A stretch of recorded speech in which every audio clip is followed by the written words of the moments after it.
El secreto de las catedrales, de Jean-Pierre Bayard. Lectura de Eduardo Figueroa. Capítulo 2. El arte gótico. 1. Definición.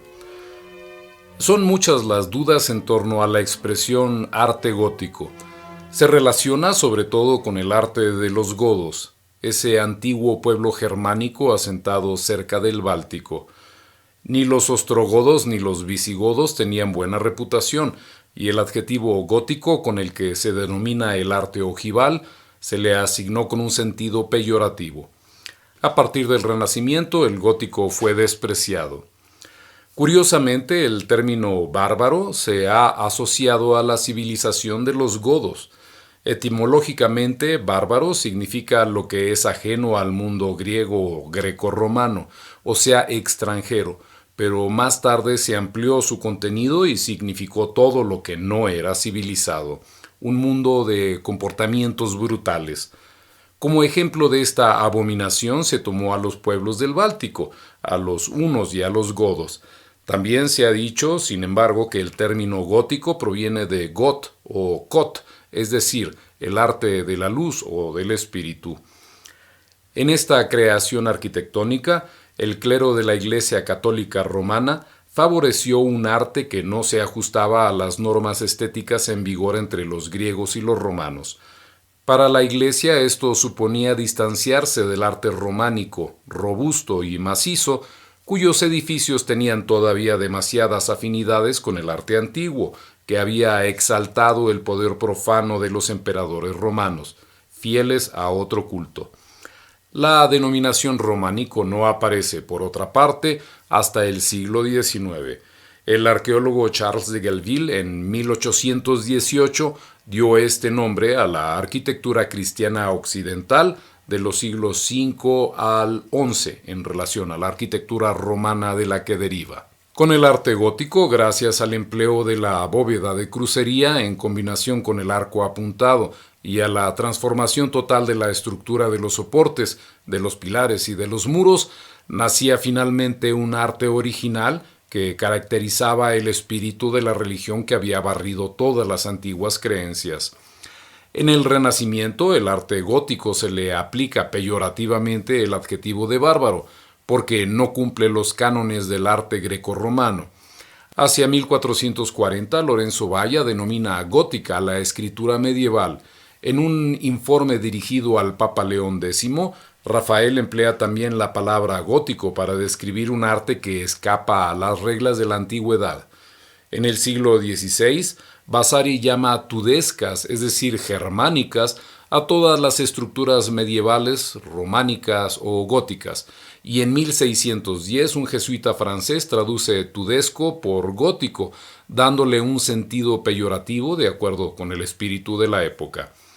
No olvidemos tampoco la reflexión de Jean-Jacques Rousseau. Los pórticos de las iglesias góticas solo subsisten para vergüenza de aquellos que tuvieron la paciencia de realizarlos. A partir de Luis XIII, durante las coronaciones de los reyes cristianos, se cubre el interior de Notre-Dame de Reims, los muros se disimulan con colgaduras, tapices y telas pintadas, y los estribos se revisten de terciopelos blasonados. Estrados, balcones y tribunas transforman el edificio, en el que se construye una enorme galería interior de madera con dos grandes escalinatas que permite al rey observar a todos los asistentes. Para la coronación de Luis XIII se reviste la fachada. En la de Luis XV, una galería une el Palacio de Tau con el pórtico tapado. En la de Luis XVI, esta galería se cubre. Carlos X conserva estas mismas disposiciones. La fe medieval es eclipsada. Antes de llamarse gótico, este arte fue bautizado con los adjetivos de medieval, ojival y francés, pero puede que lo definieran en exceso y sea mejor la denominación que finalmente ha quedado. El arte gótico no es un estilo único. En cada zona se le dio una interpretación diferente y surgieron distintas escuelas o corrientes. La decoración también evoluciona. A finales del siglo XIII triunfa el estilo estrellado, mientras que en los siglos XIV y XV lo hará el flamígero. 2. La catedral. Por definición, la catedral es la iglesia de la sede episcopal. No implica ninguna arquitectura en particular. Es la primera iglesia de la diócesis y alberga todos los ritos litúrgicos. Como ya hemos dicho, la abadía de Saint-Denis no fue catedral hasta 1966, pero su influencia sobre las demás catedrales es fundamental. Por el contrario, algunas catedrales antiguas dejaron con el tiempo de ser sede episcopal, como es el caso de la de Apt, Dole, Lavour o Rieux. Algunos centros de peregrinación de gran prestigio como Charroux hoy en día no son más que ruinas. Pero no pretendo que este libro se convierta en una monografía sobre las catedrales, por lo que me limitaré a recordar los principios de su construcción. Hablaremos también de las grandes iglesias abaciales o parroquiales que por sus características podrían rivalizar con las catedrales en su categoría de sedes obispales. 3. El desarrollo de la arquitectura. Los temores del año 1000 hacen nacer un nuevo espíritu religioso. Los monjes salen a predicar una nueva conversión y a incitar el arrepentimiento. Los monasterios reciben importantes donaciones de los caballeros preocupados por alcanzar la gracia divina. Las abadías deben albergar a los fieles y dan cobijo a los peregrinos. El clero explotó hábilmente el temor del año 1000, pero superado este hito, no se debilitó el fervor religioso, pues se esperaba la venida del Mesías. Se construyen capillas, iglesias y abadías. Los benedictinos son cada vez más activos. Los cistercienses determinan el carácter del arte monumental con su austeridad que los templarios suscriben. Los edificios templarios son principalmente iglesias parroquiales, pues esta comunidad extraordinariamente dispersa no siempre tiene un capellán que se ocupe del culto conventual. Todas estas órdenes emplean constructores laicos que conviven con los hermanos legos. Con las primeras libertades municipales, la razón limita la fuerza del dogma. Ya San Agustín, 354 al 430, escribía en La Ciudad de Dios y en De Trinitate que el descubrimiento de la verdad no es un privilegio, sino que es necesario buscarla con ardor y perseverancia, sabiendo que nunca podremos alcanzarla totalmente. Abelardo instruyó a sus alumnos en la oposición al dogma, luchó contra las enseñanzas de Anselmo, que fue canonizado al igual que Bernardo de Claraval. Bernardo consiguió que se condenara a Abelardo, pero no pudo oponerse al desarrollo del pensamiento que reflejaba una nueva aspiración. Para Abelardo, la fe se deriva de la razón.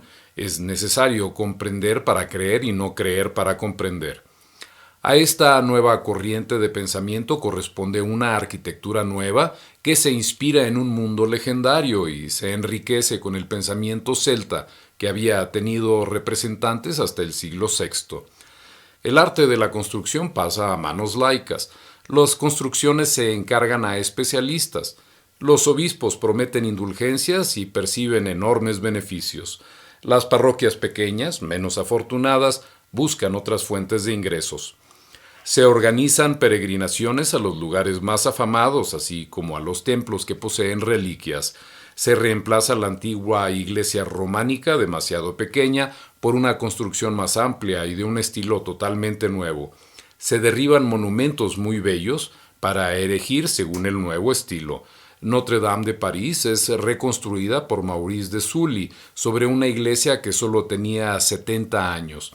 En el 1160, en Laon, Gautier de Montagne construyó su obra sobre una iglesia románica de 1114.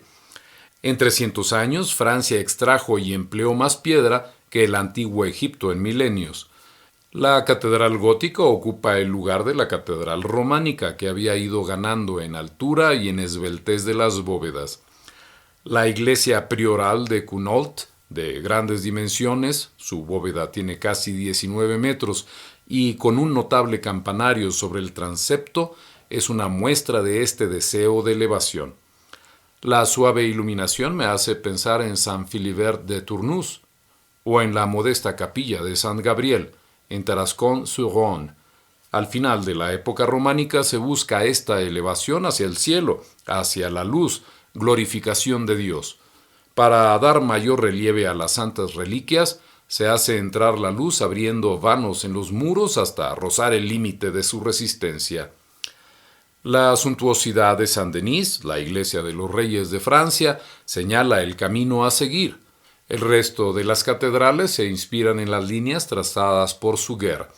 Se aligera el conjunto, se juega con la luz y se añaden capillas radiales para que cada sacerdote pueda celebrar su misa. Desde el siglo X hasta el siglo XIV, hacia 1380, se construye y se reconstruye sin cesar. La bóveda al principio se hace de madera a fin de disminuir el peso enorme de una cubierta de piedra que, al descansar sobre los muros, tendería a separarlos. Las bóvedas de cañón y las cúpulas requieren que se contrarreste la carga con grandes masas opacas, pero la bóveda de piedra es más segura. Durante el periodo que nos ocupa, 30 catedrales se quemaron, algunas hasta 3 veces. Fue necesario suprimir, pues, la cubierta de madera y hacerla incombustible. En su libro breve pero bien documentado, Jean Gimpel nos informa de la actividad de estos constructores.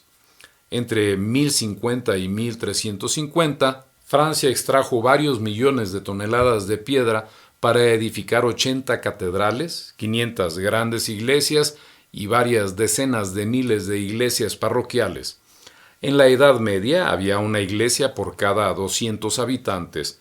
La superficie de la Catedral de Amiens, de 7.700 metros cuadrados, permitía a toda la población, es decir, unos 10.000 habitantes, asistir a la misma ceremonia. La altura de las naves, de las torres y de las agujas es asombrosa. En el coro de la Catedral de Vauban se podría levantar un edificio de 14 pisos sin alcanzar la bóveda, situada a 48 metros del suelo. Y para igualar la altura de la Catedral de Estrasburgo, cuya aguja se eleva a 142 metros, sería preciso construir un rascacielos de 40 pisos.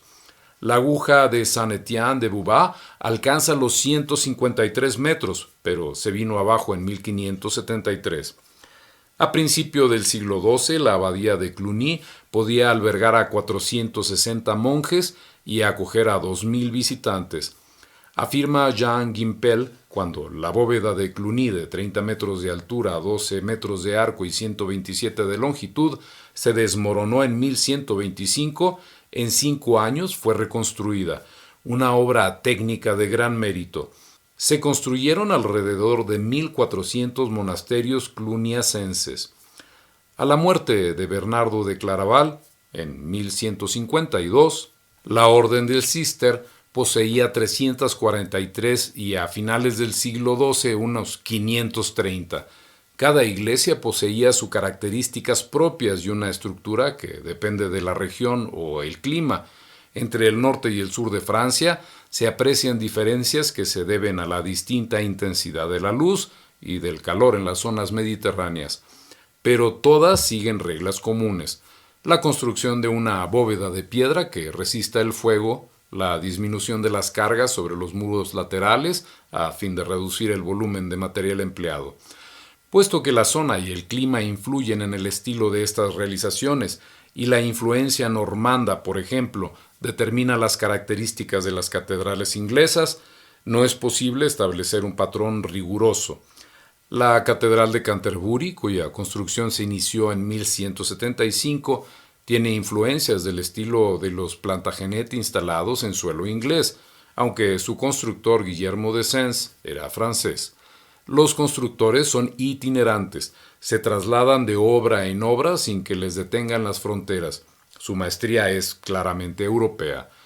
Guy de Lusignan, conde de las Marcas, organiza la construcción de más de 300 iglesias y edificios religiosos en la isla de Chipre entre los siglos XII y XIV.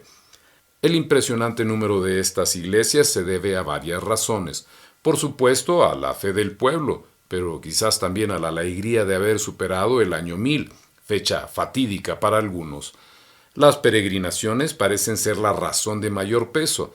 En el camino se construyen lugares de reposo, centros espirituales cada 10 kilómetros, tal como indica Aymery Picot en el siglo XII en su Guía del Peregrino. Las iglesias se convierten en el símbolo del desarrollo de la comunidad. es la fuerza tumultuosa de un pueblo que se libera, que consigue expresar su gusto por el nomadismo. Las capillas materializan los deseos de viajar, como escribe Elie Fourré. La catedral, el arte ojival en su globalidad, consigue el equilibrio entre las fuerzas populares vírgenes y el monumento metafísico producto de 1200 años de filosofía cristiana. 4. La influencia francesa. Es innegable que los constructores franceses tuvieron una enorme influencia en el extranjero. El arte gótico, nacido en la cuenca parisiense, se desarrolla considerablemente en Francia y los maestros de obra franceses son muy solicitados en el resto de los países. Villard de Honnecourt se traslada incluso a Hungría. Los nombres de estos artífices solían ignorarse, aunque se conocen algunas excepciones. Mathieu Darras, Praga; Humbert, Colmar; Guillermo de Sens, Inglaterra; Pierre de Angicourt, Sicilia; o Philippe Chinard, que aconsejaba a Federico II, o Etienne de Bonneul, que trabajó en Uppsala en 1287. La influencia del estilo francés se percibe en muchos edificios. El coro de Colonia se inspira en el de Amiens, la fachada de Orvieto en la de Chartres, Limbourg-sur-la-Lahn en la de Laon, Saint-Denis, Chartres, París, Reims, Amiens y Estrasburgo sirven de ejemplo y son igualmente franceses los maestros que acuden a una Inglaterra sometida a los príncipes extranjeros. La cultura de la corte de Inglaterra es francesa desde Guillermo el Conquistador, y hay pocas diferencias entre el estilo normando y el del otro lado del Canal de la Mancha. Esa es la base que permite a los ingleses, que por otra parte no tuvieron masonería, reivindicar a veces una mayor antigüedad. No fue hasta más tarde que el estilo inglés adquirió su originalidad, con arcos muy apuntados y ventanas con ojivas alargadas triples. La arquitectura francesa, principalmente en lo que respecta a su decoración, estuvo a su vez influenciada por el arte islámico, ya fuera procedente de España o importado por los cruzados. Las catedrales de Burgos o de Toledo, por ejemplo, demuestran tanta influencia árabe como francesa. También en España trabajan maestros franceses. El pórtico de Santiago de Compostela es obra de Mathieu. Sin duda fue en Italia donde el gótico tuvo mayores dificultades para introducirse. La sobria arquitectura de los cistercienses dejó su huella en los monasterios italianos entre 1170 y 1220. Se sustituyó el plano de la basílica por el de la catedral e incluso se empleó la bóveda de crucería, pero el espíritu era distinto. La decoración era superabundante, de una riqueza prodigiosa, y el mármol se utiliza a ultranza. Durante mucho tiempo Italia, gran admiradora de sus monumentos romanos, permaneció fiel al románico y luego no dudó en abrazar el barroco. 5. La iglesia, lugar público. En la Edad Media, el espacio de las catedrales se divide en dos partes. La nave principal y las naves laterales pertenecen al cabildo y son confiadas a la ciudad, que hace de ella su casa consistorial. El altar, propiedad del obispo, está reservado al culto en tanto que lugar sagrado. Más tarde, la separación entre estos dos espacios se materializa aislando el coro con una cancela. Algunas iglesias, especialmente en España, aún conservan bellos ejemplos de estos artísticos forjados. El acceso a la nave es libre. Ahí se habla en voz alta y con toda libertad sobre todo cuanto concierne a la vida comunal. Se comentan las cosechas, los precios del trigo y de las telas, como si de la bolsa de comercio se tratase. En este espacio, libre de sillas y bancos, se puede dormir, comer y entrar con animales. Este parlamento de burgueses también es lugar de asilo al que acuden los enfermos en busca de cuidados. Hasta el siglo XVII se representan farsas y bufonadas. Es un lugar familiar y de profunda fe. Hasta las campanas participan en la vida de la ciudad. Son las llamadas que marcan el ritmo de la vida de sus habitantes. Son una invitación a la plegaria y también el grito de alarma que anuncia un incendio o un peligro. Estas llamadas se reproducen tanto de día como de noche y los serenos de noche anuncian la hora. Hasta hace poco tiempo, esta costumbre aún existía en algunas ciudades españolas. Le Corbusier, con gran elocuencia, define esta atmósfera. Cuando las catedrales eran blancas, la participación era unánime. No eran cenáculos donde se pontificaba, era el pueblo, el país el que caminaba, el teatro estaba en las catedrales, se representaba en tarimas improvisadas en plena nave. Ahí se criticaba a los eclesiásticos y a los poderosos. El pueblo era adulto y dueño de sí mismo, dentro y fuera de la catedral blanca.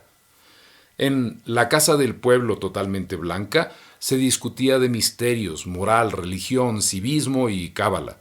Era la gran libertad del espíritu liberado.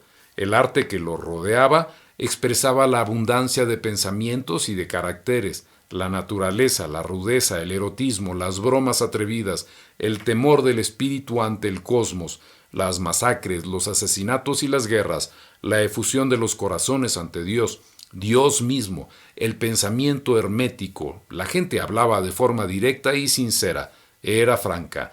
En la corte de los milagros, como hoy en Belleville o Grenelle, en el arzobispado o en el principado, se inventaban las nuevas palabras del lenguaje, palabras nuevas que expresaban una sociedad nueva.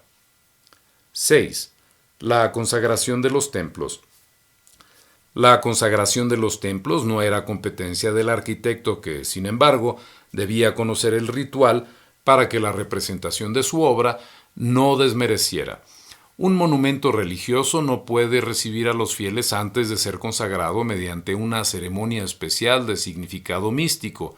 Fue así como Salomón procedió a consagrar su templo.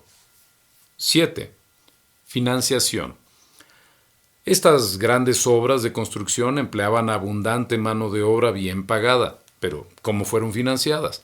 En primer lugar, gracias a la generosidad de los reyes, los papas y los grandes señores. Luis VII firmó 452 actas en favor de las iglesias, de las que un gran número eran donaciones, más numerosas al principio de su reinado. Felipe Augusto, con la consideración de su poder y la confianza que otorga a todas las clases sociales, favorece la participación de la burguesía en la vida pública. En una economía saneada, el dinero fluye y los donativos son numerosos.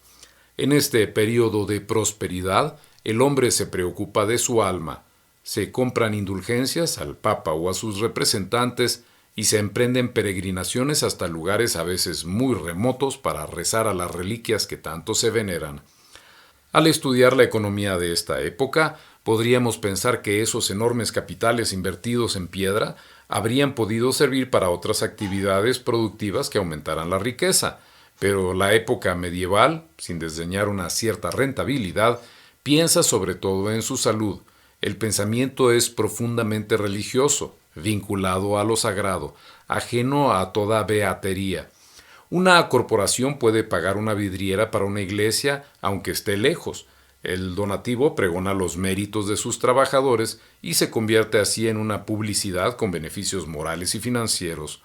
Las prostitutas, en un arranque de entusiasmo, también hacen una colecta para ofrecer una vidriera o un objeto de culto, y sus donativos se aceptan, porque permiten reanudar los trabajos, dan fe de los milagros y muestran reliquias. Los donantes generosos se benefician de las plegarias y de las indulgencias. Se construía para Dios.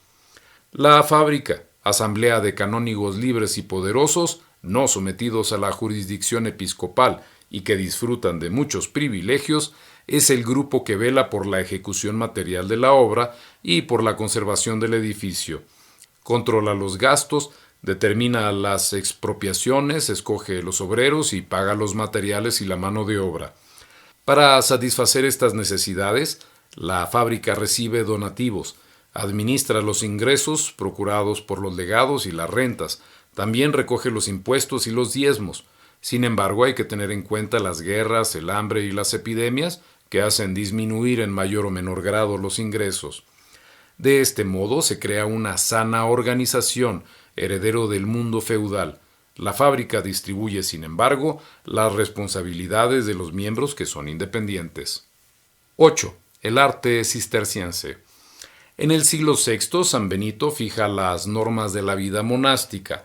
El arte cisterciense predica la pobreza y la renuncia. El monasterio es una escuela al servicio del Señor, un taller donde se enseña a amar. Roberto, abad del siglo XI, se retira junto con algunos monjes a Solesmes para vivir en esta austeridad. En 1098 funda la abadía de Citeaux, origen de una sorprendente eclosión arquitectónica. Al final de la Edad Media hay 742 monasterios cistercienses. Gracias a las simplificaciones de las líneas arquitectónicas y a la ausencia de esculturas, de pinturas y de vidrieras coloristas, la vista no se distrae con lo que podríamos llamar la suntuosidad de la decoración. Por el contrario, el volumen de las masas, la armonía que se observa bajo la iluminación perfectamente equilibrada y la buena acústica inducen al fervor místico, a la búsqueda de Dios. En esta configuración, llamada también bernardina, no hay nada que distraiga el pensamiento, ni galerías ni tribuna. Las pequeñas aberturas dejan el edificio en penumbra, solo la piedra desnuda está labrada y aparejada con esmero. La orientación de la capilla predispone a la oración. Las abadías cistercienses responden todas a la misma configuración, pero por cuestiones de implantación, el presbiterio de la capilla de la abadía de Senanc está orientada hacia el norte, mientras que el coro de las demás capillas mira hacia el este. La iglesia de la abadía de Fontenay en Borgoña es un ejemplo de estilo cisterciense. Comenzada en 1138, la iglesia fue consagrada en 1147 por Bernardo de Claraval. San Bernardo hace aplicar rigurosamente la regla de San Benito. Las iglesias tienen dimensiones modestas, rechaza el ábside circular e impone el de planta cuadrangular. Prohíbe además excavar en el muro recto para instalar en él capillas secundarias. Estas normas, impuestas por Bernardo entre 1134 y 1153, no fueron del gusto de todos y tras la muerte de este personaje tan célebre y temido, el arte cisterciense se transforma, influenciado por Cluny. Más concretamente, se derriba el presbiterio recto, se reemplaza por el ábside redondo y se ilumina el coro.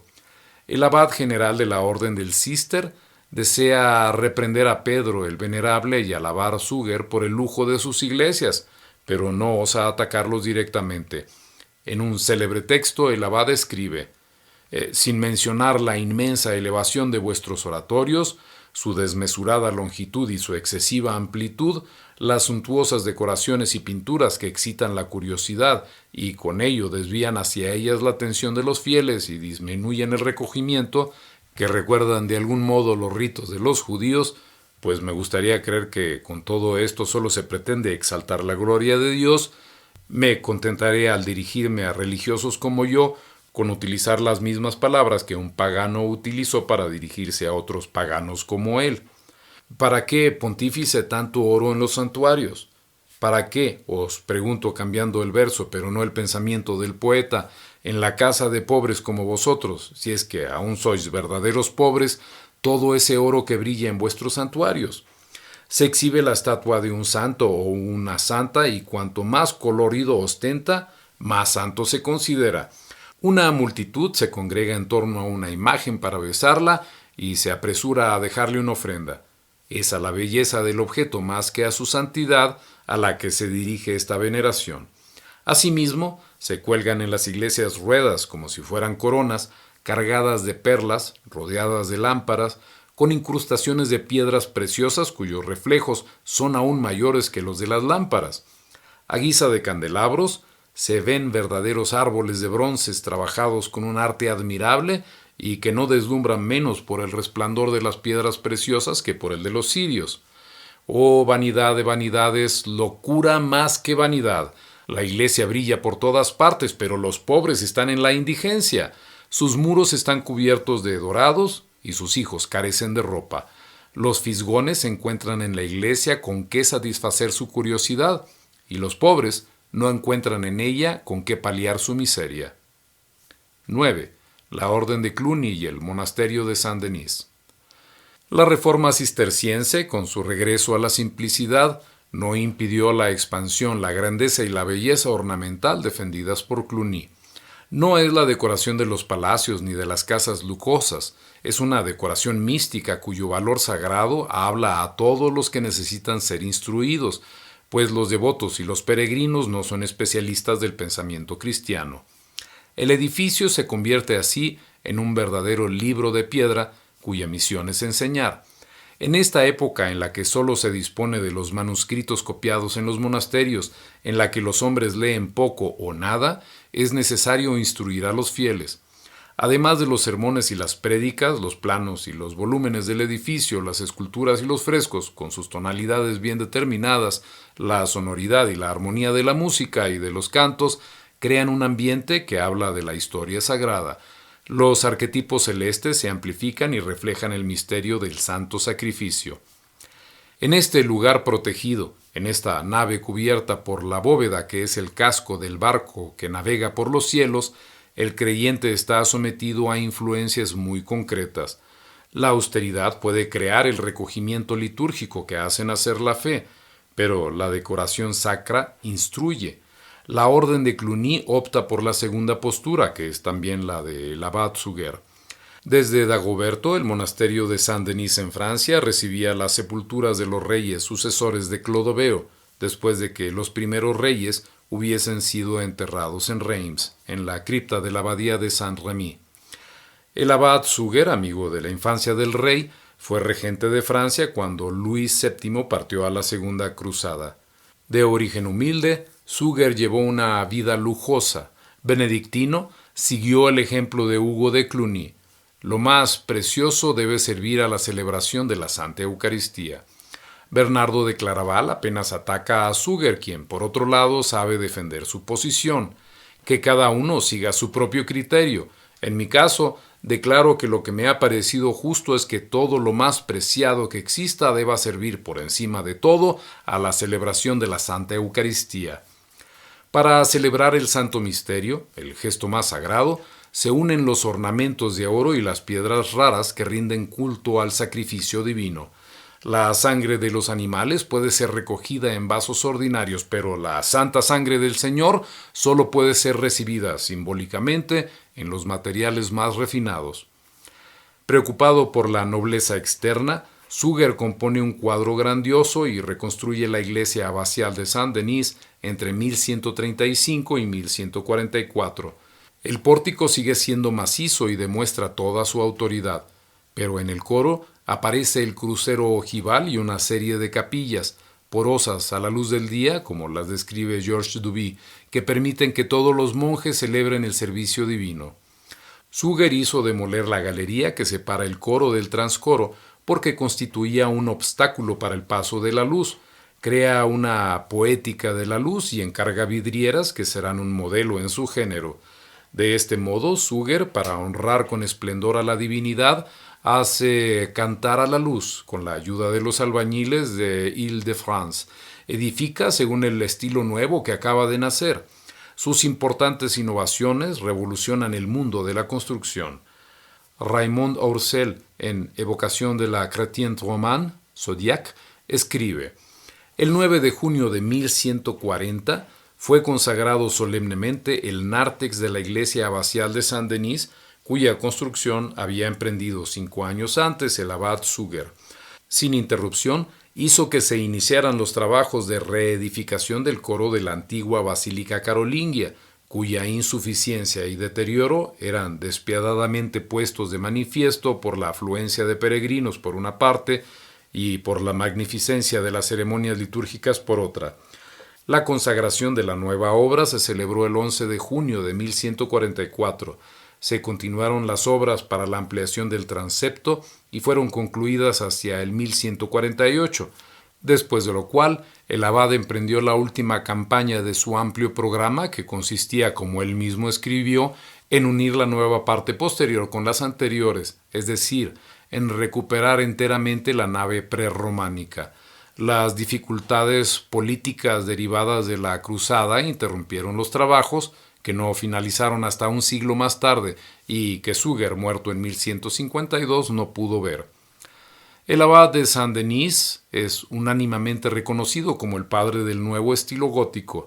Es muy significativo que las fechas de reedificación de la abadía real coincidan con bastante exactitud con las de la iglesia de Fontenay, cuyo principio arquitectónico y espiritual está en las antípodas. Este conflicto de 1140, del que el Concilio de Sens es la expresión metafísica, lo abarca todo y se resume en el enfrentamiento de dos pensamientos directrices, de dos aproximaciones a Dios que se manifiestan en los trazados. El pórtico de Saint-Denis es triple, representación de la Trinidad, como se dice durante los ritos de consagración.